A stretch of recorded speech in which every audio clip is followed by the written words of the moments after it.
Operation सिंदूर 3 दिनों में खत्म हुआ, किसी के दबाव की वजह से नहीं बल्कि भारत की अपनी मर्जी से।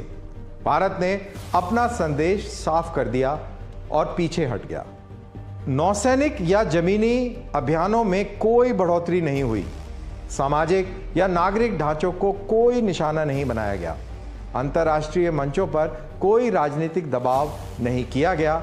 यह था 21वीं सदी का रोकथाम तरीका। अत्याधुनिक तकनीक, बड़ा असर लेकिन कम तनाव।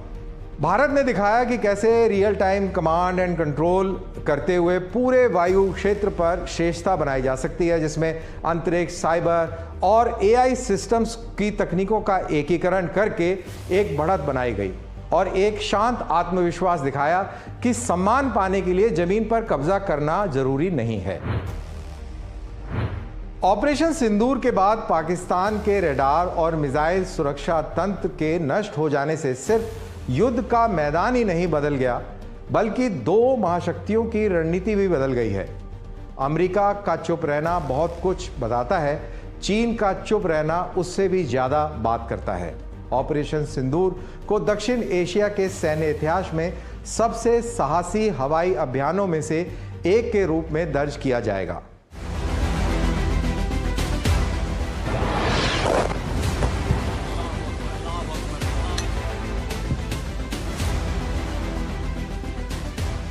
ऑपरेशन सिंदूर सिर्फ एक मिशन नहीं था, बल्कि एक संदेश था। एक ऐसा संदेश जो सटीक हमलों, सुपरसोनिक मिसाइलों और इलेक्ट्रॉनिक ताकत के जरिए दिया गया, और यह संदेश पाकिस्तान के पूरे आसमान में जोरदार तरीके से पहुंचा।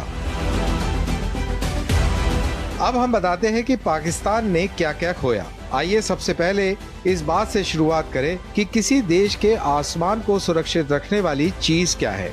उसका एयर डिफेंस सिस्टम। पाकिस्तान ने दो विदेशी तकनीकों पर बहुत भरोसा किया था। एक थी चीन की HQ-9 surface to air missile system और दूसरी थी अमेरिका की TPS-77 लॉन्ग रेंज रडार। इन दोनों सिस्टम्स ने मिलकर पाकिस्तान की हवाई निगरानी और दुश्मन के हमलों को रोकने वाली सबसे महत्वपूर्ण सुरक्षा व्यवस्था बनाई थी। लेकिन वह ग्रिड टूट गया। भारतीय एंटी रेडिएशन ड्रोन्स, इजरायली हेरोप्स और हर्पी सबसे पहले भेजे गए। उनका काम था रडार सिग्नल खोजना, उस पर निशाना लगाना और उसे नष्ट कर देना।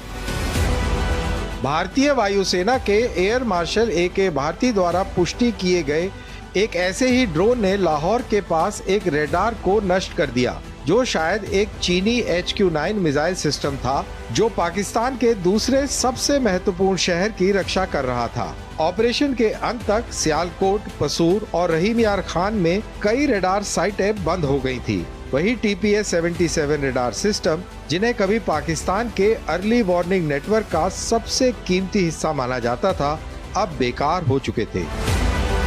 भारत ने कभी इनका नाम नहीं बताया, लेकिन उन क्षेत्रों में रडार कवरेज के अचानक गायब हो जाने से सब कुछ बयां हो गया। फिर एयरबेस पर हमले शुरू हुए। शुकूर, पेशावर, मलेर, सरगोदा और यहाँ तक कि रावलपिंडी के पास नूर खान एयरबेस पर भी। इस बार पाकिस्तान इनकार नहीं कर सका। खुद प्रधानमंत्री शहबाज शरीफ ने माना कि भारतीय मिसाइलों ने नूर खान एयरबेस पर हमला किया, जो पाकिस्तान की एयरफोर्स कमांड का केंद्र है। 9 और 10 की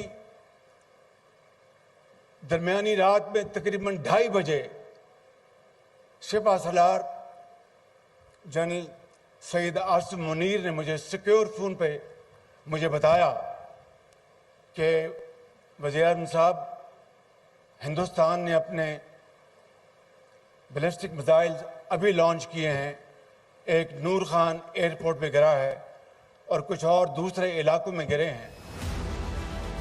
ओसेंट विश्लेषकों द्वारा देखी गई हाई रेजोल्यूशन सैटेलाइट तस्वीरों में रनवे पर गड्ढे, जले हुए हैंगर और राख हो चुके बम शेल्टर साफ दिखाई दे रहे हैं। सरगोदा में, जहां एलीट नंबर 9 स्क्वाड्रन का बेस है, सिर्फ रनवे के नुकसान की मरम्मत में कई हफ्ते लग सकते हैं।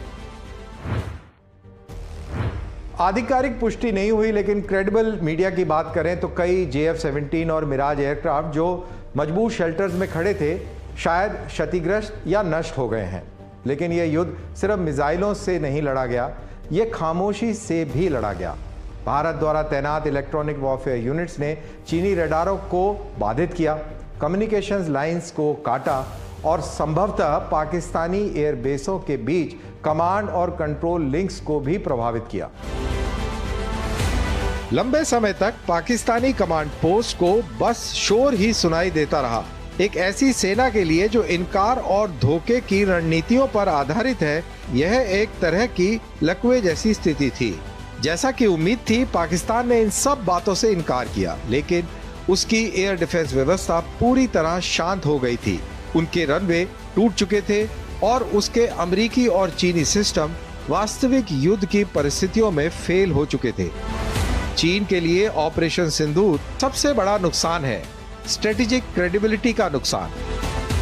चीन के लिए ऑपरेशन सिंदूर उसके निर्यात किए हुए हथियारों का खुला युद्ध परीक्षण था। अगर HQ-9, जो चीन का S-300 और पेट्रियट सिस्टम का जवाब है, आने वाली मिसाइलों या ड्रोन्स को रोक नहीं पाए, तो ये बीजिंग के दुनिया भर के ग्राहकों के लिए क्या संदेश देता है?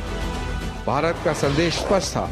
चीनी सैन्य तकनीक को जाम किया जा सकता है, गुमराह किया जा सकता है और नष्ट भी किया जा सकता है, और वॉशिंगटन के लिए भी तस्वीर अच्छी नहीं है। पाकिस्तान में अमेरिकी TPS-77 रडार सिस्टम का फेल होना टेक्नोलॉजी की कमजोरी और उसके इस्तेमाल की जिम्मेदारी को लेकर गंभीर सवाल खड़े करता है। आखिरी आंकड़े शायद गुप्त ही रहेंगे, लेकिन सबूत तो अंतरिक्ष से भी दिखाई दे रहे हैं। कम से कम एक HQ-9 मिसाइल बैटरी तबाह हो गई है। 3 से 4 बड़ी रडार साइटें जाम या नष्ट कर दी गईं। 11 एयर बेसों पर हमला हुआ।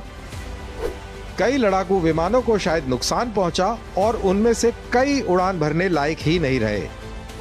कमांड और कंट्रोल नेटवर्क अस्थायी रूप से बंद हो गया और एक सैन्य बल जो मजबूरी में खामोश हो गया।